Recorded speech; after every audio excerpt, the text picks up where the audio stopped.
All right, here we go. The herd hierarchy. Let's go.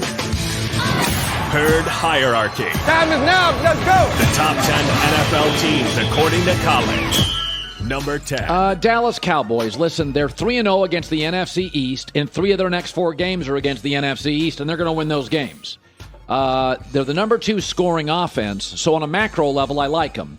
The problem is they're increasingly awful on third down and a lot of 3-and-outs. But the team deserves to be a top 10 team because they just have so many playmakers, and that's how you win close games. And that defense has 8 takeaways in the last 2 starts, and that's why I have them in here. They got off to a huge lead against the Washington football team, and then just gave it all away because they're not great on the details of offense, but what they are good is giving you about 29 points a game. Number 9. The Titans, who I think are better coached than Dallas, and they're going to get Derrick Henry back because what happens when they don't have Derrick Henry? They rely on Ryan Tannehill. And Ryan Tannehill's last 3 games without Derrick Henry, he's got a 65 passer rating. They've scored 20 or fewer points in 3 of their last 4 games, or 3 straight games. Why? Because they don't have Derrick Henry. So they're very reliant on Derrick Henry, and they are getting him back. But I still think they can play with virtually anybody because they get a great pass rush without bringing the blitz. I think the coach, Mike Vrabel's excellent, and so I'll put him at 9. Number 8. But I think they'd lose if they played tomorrow to San Francisco. They've won 4 of 5. They're 5-0 in games without a giveaway. So they got to play perfect football. Like, this is not a team good enough to turn it over and win. That's not what they are. But Jimmy G, 7 straight games with a passer rating over 90. He's healthy. He's comfortable, and now that Deebo Samuel and Brandon Ayuk and George Kittle. Now, Garoppolo, like a Dak, needs help. I'm not saying he doesn't. What I'm saying is we all consider Dak several notches above Garoppolo, and I don't, and I love their coach, and so I think the Niners would beat Tennessee or Dallas if they played them today, and I'll put them at 8. Number 7. The hard-charging L.A. Chargers.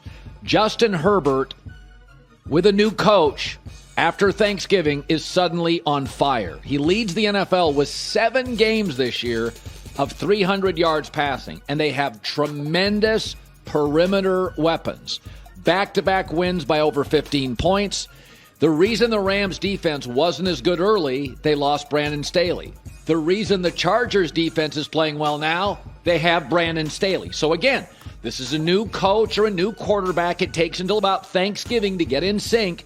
And the Chargers defense, which was pretty spotty early, is now playing better. Herbert and the Chargers, number 7. Number 6. Arizona. I don't like the fact they can win track meets. We all know that. In the games they've played with 30-plus points, they've won them all, right? But when the games get close, Rams, Packers, details matter more. It's not a track meet. You get into these closer, lower-scoring games, that's when they can unravel. I thought Cliff Kingsbury got out-coached. I thought Kyler Murray got outplayed. So they're 3-3 at home this year, and some of that is because they played the Packers and the Rams, and those are really good teams. But again, they're a track meet team. You get into a wild track meet, they're going to win that game. Shrink the game.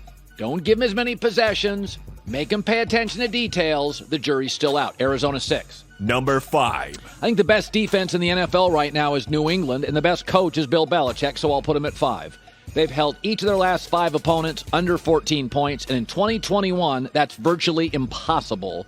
They're on a 7-game winning streak. It's very much the early Brady teams. Great defense, great coaching, relying on the run game, good enough at wide receiver to score points, but they're not going to beat you over the top.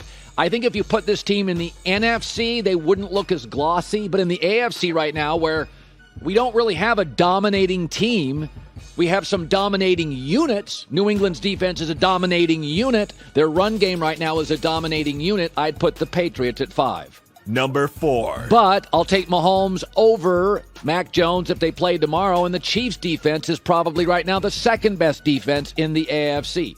They have held opponents to 17 points or less in 6 straight games. They get, unlike New England, they get a consistent, strong pass rush because they have a one-of-one Chris Jones on that offensive line. Maybe 1 and 2, Aaron Donald, Chris Jones on the inside. I still think if you take the Raider games out, they're not right offensively. Their running game is hit and miss, very spotty. And if you take out the Raider games, and you look at the other 12 games this year, Patrick Mahomes' passer rating is closer to 90 than it is 110. So I still don't think they're right offensively, but I would put them at 4. Number 3. I'm going to move the Rams up. The bottom line is this. They're now hot. And Stafford, new quarterback, new system, like Brady last year. Now we get post-Thanksgiving. This is what I love about the Rams. They lead the NFL in yards per play. Now think about that. That's without their number one running back, Cam Akers. That's with a new quarterback. That's with a new system. And that's a big Vegas stat. 6.2 yards a play. And Cooper Kupp, and they said it last night in the broadcast, it is virtually unfair. He is open on every single route he runs. I don't know if you know, but he went to Eastern Washington University. That is the Harvard of the Palouse. Anyway. Number 2. Green Bay. I think Green Bay would beat the Rams really, really close. Maybe it depends on where they would play, and right now they play in Green Bay. Here's the good news for the Packers. They're winning with a bunch of injuries. They're going to get David Bakhtiari back, their best offensive lineman. They're going to get Zadarius Smith back, their best linebacker, and Jair Alexander.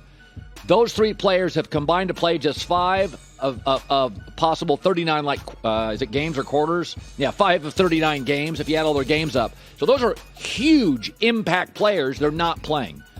They don't give the ball up. They've only had 10 turnovers all year. So they're a cleaner team than the Rams at 3. They're a cleaner team. They don't turn the ball over. There's no pick sixes. They don't put it on the ground. That's why I have them above the Rams. Number 1. I think Tampa. I have seen in the last couple of weeks Tampa play virtually perfect halves.